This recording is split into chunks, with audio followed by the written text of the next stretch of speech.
बिस्मिल्लाहिर्रहमानिर्रहीम। अस्सलामु अलैकुम।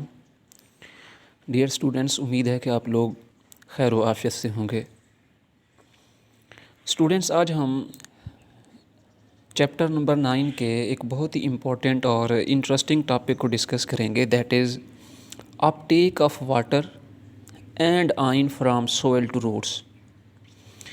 कि एक्चुअली इसमें हम ये देखेंगे कि हमारे पास जो वाटर है, मिनरल्स हैं या साल्ट हैं, या इसके में आपके पास क्या है, आयंस हैं, वो किस तरीके से सॉइल से जो है वो रूट्स में आते हैं और फिर ये रूट्स से जो है होते हुए ये स्टेम में चले जाते हैं, स्टेम से फिर ये जो है वो लीव्स में जाते हैं।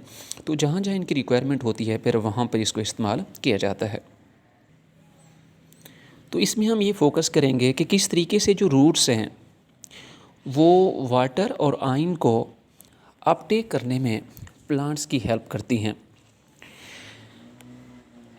देखिए, रूट्स जो है बेसिकली इसके बहुत ही इम्पोर्टेंट फंक्शन हैं, जिनमें अगर हम देखें तो ये प्लांट को क्या करती हैं कि ज़मीन में इनको जो है वो फिक्स करके रखती हैं, यानी कि प्लांट को ज़मीन के अंदर जो है वो गाढ़े रखती हैं। इसके अलावा अगर हम देखें तो ये जो सॉइल है, इसके अंदर जो वाटर है या जो आयंस होते हैं, इनको भी क्या करती है, एक्चुअली जो है वो अब्ज़ॉर्ब करती है। यानी कि ज़मीन में प्लांट को फिक्स करने के अलावा ये जो वाटर और मिनरल्स होते हैं, इनको क्या करती है, ये ज़मीन से अब्ज़ॉर्ब करती है और फिर अब्ज़ॉर्ब करने के बाद इनको जो है वो आगे जो है वो ट्रांसपोर्ट करती है और फिर यही जो है वो प्लांट बॉडी के अंदर इनको इस्तेमाल किया जाता है। तो आज क्योंकि हमारा जो है वो टॉपिक मेजर जो है वो रूट से है, तो इसी तरीके से आज हम रूट को ही क्या करेंगे, फोकस करेंगे।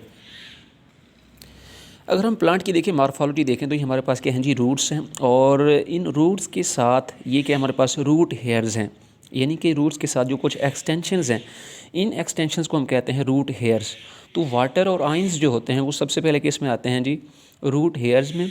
रूट हेयर से आते हैं रूट्स के अंदर और रूट्स जो है आफ्टर द अब्जॉर्प्शन इसको क्या करता है, ये ट्रांसपोर्ट कर देता है into the conductive tissue of the stem.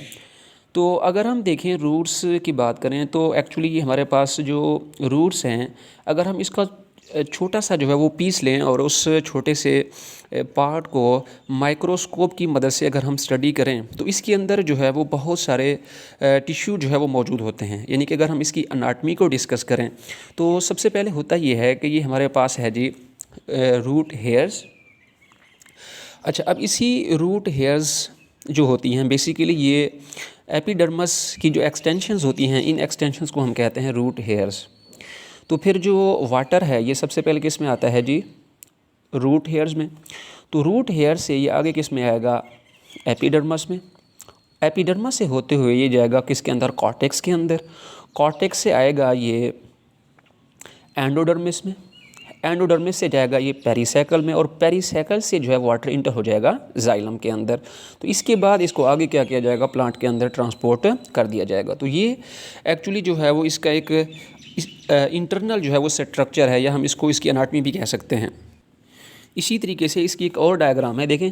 सबसे पहले जो वाटर है ये किस में आता है, जो रूट की एपिडर्मस है, इस एपिडर्मस सेल्स की जो एक्सटेंशंस होती हैं, इन एक्सटेंशंस को हम क्या कहते हैं, रूट हेयर्स का नाम देते हैं। तो सबसे पहले जो वाटर है ये किस में आता है, रूट हेयर्स में आता है। रूट हेयर्स के बाद ये वाटर जो है वो एपिडर्मल सेल्स में आ जाता है। एपिडर्मल सेल से ये आता है कॉर्टेक्स के अंदर। ये जो एक लेयर्स होती है सेल्स की, जिसको हम क्या कहते हैं, कॉर्टेक्स, यानी कि एक एपिडर्मल लेयर है।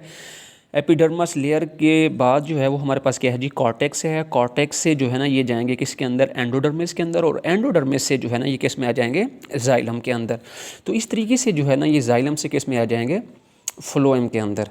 तो ये बेसिकली जो है एक रूट्स का क्या है, इंटरनल स्ट्रक्चर है। तो अगर हम इसकी जो है वो डायरेक्शन की बात करें तो सबसे पहले जो है वाटर किस में आता है जी, रूट हेयर्स में, यानी कि वाटर है या आयंस हैं, जो मिनरल्स होंगे वो किस में आएंगे, रूट हेयर्स में आएंगे। रूट हेयर से आएंगे रूट की एपिडर्मस में, रूट की एपिडर्मस ये कॉर्टेक्स में, कॉर्टेक्स से एंडोडर्मिस, एंडोडर्मिस से पेरिसाइकल, फिर आ जाएंगे जाइलम में, जाइलम से ये जाएंगे स्टेम के अंदर, और इस तरीके से ये क्या करेंगे, मूव करेंगे।